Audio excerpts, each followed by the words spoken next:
नमस्कार दोस्तों, मैं ओंगित कटारिया और आप देख रहे हैं Kataria fire academy YouTube channel. आज हम बात करेंगे हॉट वर्क सेफ्टी या वेल्डिंग वर्क सेफ्टी के बारे में। इसमें कौन कौन से हजार्ड्स होते हैं और कौन कौन से हमें प्रिकॉशन लेने होते हैं। तो सबसे पहले हमें ये जानना जरूरी है कि हॉट वर्क बोलते किसको हैं, हॉट वर्क किसे कहते हैं, उसकी डेफिनेशन क्या रहेगी। तो कोई भी ऐसा कार्य जिसके करने से हीट जनरेट होती है या प्रोड्यूस होती है या ओपन फ्लेम रिलीज होती है, उसको हम हॉट वर्क बोलते हैं। या फिर कोई भी ऐसा खुली आग से कार्य किया जा रहा है, ओपन फ्लेम से काम किया जा रहा है, तो वो हॉट वर्क सेफ्टी के अंदर आता है। जैसे ग्राइंडिंग वेल्डिंग हम करते हैं, वो एक खुली आग है, सबको पता है। वेल्डिंग से कटिंग कर रहे हैं तो खुली आग में कर रहे हैं, और जब ग्राइंडिंग कर रहे हो तो वो पूरी चिंगारियां फेंक रहे हो तो ओपन फ्लेम, वो नेकेड फ्लेम में आती है। और कहीं पे ड्रिलिंग या रिगिंग कर रहे होते हैं तो वहां पे भी हीट जनरेट होने के चांसेस रहते हैं। वो डिपेंड करता है कि वो किस तरह का ड्रिलिंग कर रहा है, तो वहां पे भी हीट जनरेट होता है, वो भी हॉट वर्क सेफ्टी के अंदर आता है। तो एक बार दोबारा बता देता हूँ, कोई भी ऐसा कार्य जिसके करने से हीट प्रोड्यूस होती है, हीट रिलीज होती है, उसको हॉट वर्क बोलते हैं। जैसे ग्राइंडिंग वेल्डिंग और ड्रिलिंग करना। ड्रिलिंग बोले तो वो वाली ड्रिल नहीं जो ड्रिल मशीन से हम किसी इलेक्ट्रिकल पाइप को इंस्टॉल करते, वो वाला नहीं। ड्रिलिंग बोलते एक हैमर ड्रिलिंग होती है, जो दीवारों को या लेंटर को, जिसको बोलते हैं, उसको तोड़ने का जो काम करती, वहां पे हीट रिलीज होती, वो वाली ड्रिलिंग की मैं बात कर रहा हूँ, डिगिंग या ड्रिलिंग। ठीक है, तो सबसे पहले हम जानेंगे कि हॉट वर्क के दौरान हजार्ड्स कौन कौन से होते हैं। हॉट वर्क, वैसे तो हम इसको हॉट वर्क सेफ्टी बोलते हैं, हॉट वर्क बोलते हैं, लेकिन बहुत सारे लोग उसको वेल्डिंग वर्क सेफ्टी बोल देते हैं। तो मैंने दोनों ही वर्ड लिख दिया, आपको जो सुटेबल लगे वो आप यूज कर सकते हैं। लेकिन जो वर्ड आप यूज कर रहे हैं तो सामने वाले को आप एक्सप्लेन कर सको, उतनी आपके अंदर हिम्मत होनी चाहिए, उसका उतना आपके अंदर कॉन्फिडेंस होना चाहिए। तो अभी हम बात करते हैं कि हॉट वर्क के दौरान कौन कौन से हजार्ड्स होते हैं। तो सबसे पहले आता है फायर एंड एक्सप्लोजन हजार्ड्स। ये सबसे ज्यादा fire and explosion hazards hot work के दौरान पाया जाता है, और जितनी भी आग लगती है उसमें सबसे ज्यादा जो कारण होते हैं वो ग्राइंडिंग वेल्डिंग और शॉर्ट सर्किट के ही पाए जाते हैं। तो हर कंपनी के अंदर इलेक्ट्रिकल सेफ्टी और हॉट वर्क सेफ्टी पे सबसे ज्यादा फोकस किया जाता है। तो इसमें मैंने यहाँ पे हजार्ड्स लिखे हैं और साथ में यहाँ पे प्रिकॉशंस लिखे हैं। तो पहले हम हजार्ड्स की बात करेंगे। सबसे ज्यादा होता है फायर एंड एक्सप्लोजन हजार्ड होता है, और दूसरा होता है वो टॉक्सिक फ्यूम्स। जब आप कहीं पे भी कोई ऐसा वर्क कर रहे हैं जहाँ पे ऑलरेडी उसके अंदर फ्लेमेबल लिक्विड भरा हुआ था या टॉक्सिक गैस थी, वो हीट जब आप वेल्डिंग कर रहे होते हो तो हीट पा करके वो फ्यूम्स जनरेट करती है। और कहीं कंफाइंड स्पेस में कोई ऐसा जगह आ जाए तो वो भी वहां पे हीट प्रोड्यूस करती है, छोड़ती है। एक चीज यहाँ पे मैंने लिख दिया, burn, hot burn, toxic fumes. उसके बाद आता है हॉट बर्न। जब कहीं पे वेल्डिंग कर रहे होते हो तो वो एरिया हॉट हो जाता है, हॉट सरफेस हो जाता है वहां पे। जब अगर आप नंगे हाथ या पैर, आपका कोई शरीर टच हो गया तो उसको जला देगा, तो हॉट बर्न हजार्ड्स। उसके बाद आता है स्पार्क्स। स्पार्क्स आपने देखा होगा, जब वेल्डिंग करते हैं तो वेल्डिंग रीडिंग करते हैं तो उसमें से स्पार्क जनरेट होते हैं, और जो इलेक्ट्रिकल वायर हमारी रहती है उसमें भी स्पार्क होने के चांसेस रहते हैं। जगह जगह वहां पे कटी हो, कोई भी जो इलेक्ट्रिकल वायर होती है उसमें कोई किसी भी प्रकार का कोई भी कट नहीं होना चाहिए, और कोई भी नंगा वायर नहीं होना चाहिए, जिससे स्पार्क होने के चांसेस बढ़े। वो हम प्रिकॉशंस में बात करेंगे। उसके बाद आता इंफ्रारेज। इंफ्रारेज, जब आप वेल्डिंग कर रहे होते हैं ना, तो वेल्डिंग के दौरान इंफ्रारेज निकलती है। आपने सुना होगा इंफ्रारेड किरणें और अल्ट्रावायलेट किरणें, पैरामैग्नेटिक किरणें जिसको हम बोलते हैं अल्ट्रावायलेट। तो ये दो किरणें होती है जो सूर्य के किरणों से आती है, लेकिन जो वेल्डिंग के दौरान निकलता है वो सबसे ज़्यादा इंफ्रारेज निकलता है, जो हमारी आंखों को डैमेज कर सकता है। हमारी जो दृष्टिपटल जिसको हम बोलते हैं, जो हमारी आंखों के ऊपर होता है, इसको डैमेज कर सकता है। आप लोगों ने देखा होगा जो वेल्डिंग वर्क करते हैं ना, उनकी आंखें लाल हो जाती है अगर विदाउट चश्मा करेंगे, या आप उसकी तरफ ऐसे देख, अगर कोई वेल्डिंग कर रहा है और आप उसको देख लोगे तो भी आपकी आंखों में चमक लगेगी, वो धीरे धीरे आंखों में दर्द करना शुरू कर देगी और लाल हो जाएगी। उसके बाद आता है इलेक्ट्रोक्यूशंस, इलेक्ट्रोक्यूशंस, ठीक है। इसके लिए मतलब कहीं पे भी आपको शॉक लग सकता है, करंट लग सकता है। उसके बाद आता है कट इंजरी। जब हम ग्राइंडिंग वेल्डिंग कर रहे होते हो तो ग्राइंडिंग के दौरान हमें कट लग सकता है, इंजरी हो सकती है। उसके बाद आता है नॉइस हजार्ड। जब आप ग्राइंडिंग कर रहे होते हैं तो बहुत ज़्यादा ग्राइंडिंग की आवाज़ आती है, आपने ग्राइंडिंग के दौरान देखा भी होगा। अगर वो आवाज़ ज़्यादा ही आ रही है तो वहाँ पे नॉइस हजार्ड जनरेट हो जाता है, पैदा हो जाता है। उसके बाद आता है वाइब्रेशन हजार्ड। वाइब्रेशन हजार्ड कब होता है? जब आप किसी भी आरसीसी या लेंटर को तोड़ रहे होते हैं तो वहाँ पे वाइब्रेशन मूव ज़्यादा होता है, तो उसको लगाने के लिए वाइब्रेशन रेड्यूसर होता है। और रूल क्या बोलता है कि वो जो मशीन आप यूज़ कर रहे हैं वो कम से कम वाइब्रेट करने वाली होनी चाहिए, क्योंकि जितना ज़्यादा वाइब्रेट करेगी उसके पार्ट्स लूज हो जाएंगे धीरे धीरे, और उसके अंदर किसी भी प्रकार का हजार्ड उसके अंदर जनरेट हो सकता है, ठीक है। अब हम बात करेंगे इसमें प्रिकॉशंस कौन कौन सा है। तो सबसे पहले आपको मैंने यहाँ पे नोट में लिख दिया है, follow PTW system. PTW, permit to work. सबसे पहले आपको हॉट वर्क करने से पहले वहाँ के डिपार्टमेंट से, सेफ्टी डिपार्टमेंट से हॉट वर्क परमिट लेना होगा। और सेफ्टी डिपार्टमेंट से परमिट लेने से पहले जिस एरिया में आप वेल्डिंग करने जा रहे हैं उस एरिया के इंचार्ज की नॉलेज में होना चाहिए, और परमिट पे उसके भी साइन होंगे।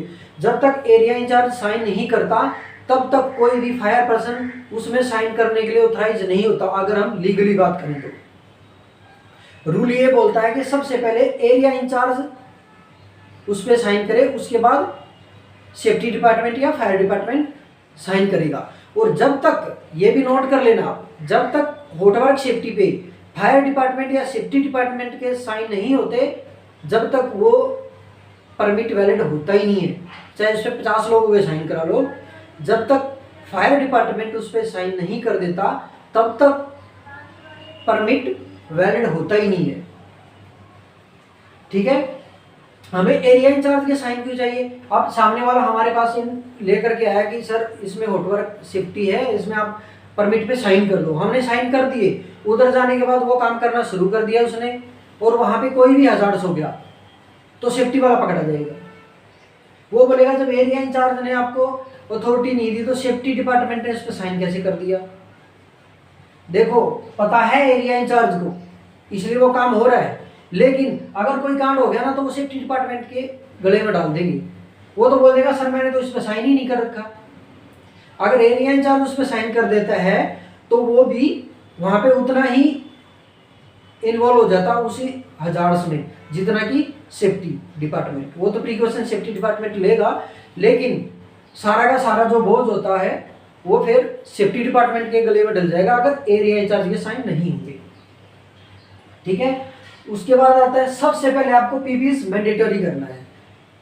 आपके जॉब के अकॉर्डिंग आपके पास लेदर ग्लव्स होने चाहिए, फेस शील्ड होना चाहिए, और वेल्डिंग हेलमेट होना चाहिए, या फेस शील्ड विद हेलमेट भी आते हैं सेफ्टी के वेल्डिंग के लिए, वो होने चाहिए। आपके आंखों पे बराबर चश्मा होना चाहिए, और अगर आप हाइट पे काम कर रहे हैं तो आपके पास सेफ्टी बेल्ट होना ज़रूरी है, सेफ्टी शूज़ होना ज़रूरी है।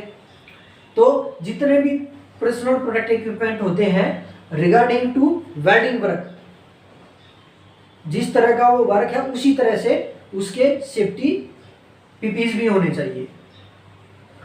एक जो मल्टीनेशनल कंपनियां होती हैं उनके लिए सेफ्टी करने, जो वेल्डिंग करते हैं उनके लिए अलग से एप्रन होता है, अलग से ही ड्रेस होती है जो कि कम से कम फ्लेमेबल होती है। उसके बाद आता है रिमूव फ्लेमेबल मेटेरियल और covered and keep fire extinguisher. इसका क्या मतलब है, जहाँ पे वेल्डिंग हो रहा है उसके आसपास में कोई भी फ्लेमेबल पदार्थ नहीं होना चाहिए, उसको पूरे को क्लीन करके तब वहाँ पे वेल्डिंग वर्क करना है। कई बार ऐसा होता है कि फ्लेमेबल मटेरियल भी रखा है और उसको हम हटा भी नहीं सकते और हमें वेल्डिंग भी करनी है, तो वहाँ पे मैंने यहाँ पे लिखा है और covered and keep fire extinguisher. अगर आप मटेरियल को नहीं हटा सकते तो उसको फायर ब्लैंकेट से कवर्ड कर दो। अब बात आती है कि सर हमारे पास तो फायर ब्लैंकेट भी नहीं है, तो वहाँ पे एक जुगाड़ होता है, कोई भी एक बोरी होती है ना, उसको गीला करो या किसी कंबल को गीला करो और उस मटेरियल के ऊपर ढक दो। जैसे भी कोई भी फ्लेमेबल स्पार्क या फ्लेमेबल हीट जो उधर जाएगी और जो हीट जनरेट होगी वो उस फ्लेमेबल पदार्थ तक नहीं जा पाएगी।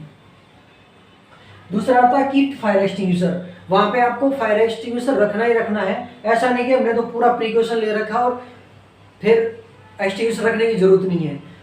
आप कितना भी प्रिकॉशन ले लो फिर भी आग लग जाती है, तो उसके लिए आपको फायर एक्सटिंग्विशर रखना होता है। और जहाँ पे ऑयल एंड गैस में जहाँ पे कार्य हो रहा होता है इंडस्ट्री के अंदर, ऑयल एंड गैस और केमिकल्स फर्टिलाइजर कंपनीज के अंदर, पेट्रोकेमिकल्स के अंदर, वहाँ पे रूल होता है कि आपको एक रनिंग होज लाइन यानी चार्ज होज लाइन हाइडेंट से लगाओ और लाइन को चार्ज करके रखो। वहाँ पे किसी भी प्रकार का हजार्ड्स होगा तो तुरंत आप एक्शन कर सको। अब वो डिपेंड करता है वहाँ पे फोम लाइन बिछानी है या आपको वाटर से करना है। उसके बाद आता है गैस टेस्टिंग। मैंने यहाँ पे टॉक्सिक फ्यूम्स लिखे थे, तो वहाँ पे आपको गैस की टेस्टिंग करनी है कि जिस लाइन में आप या जहाँ पे आप कार्य कर रहे थे वहाँ पे कोई फ्लेमेबल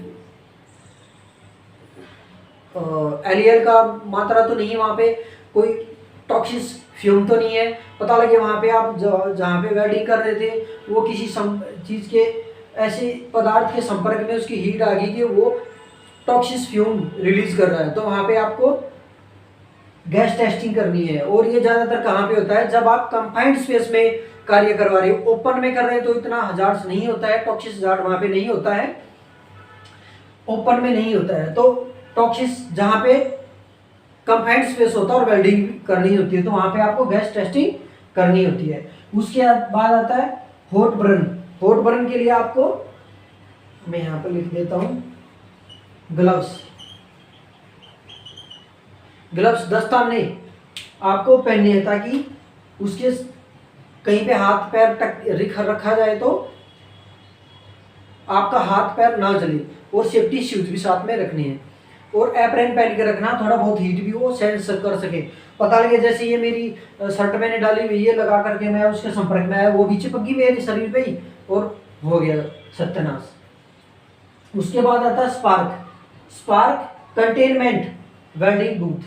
यहाँ पे स्पार्क कंटेनमेंट का मतलब क्या होता है, या वेल्डिंग बूथ जहाँ पे आप वेल्डिंग कर रहे होते हैं वो पूरा का पूरा एरिया फायर ब्लैंकेट से कवर करना होता है।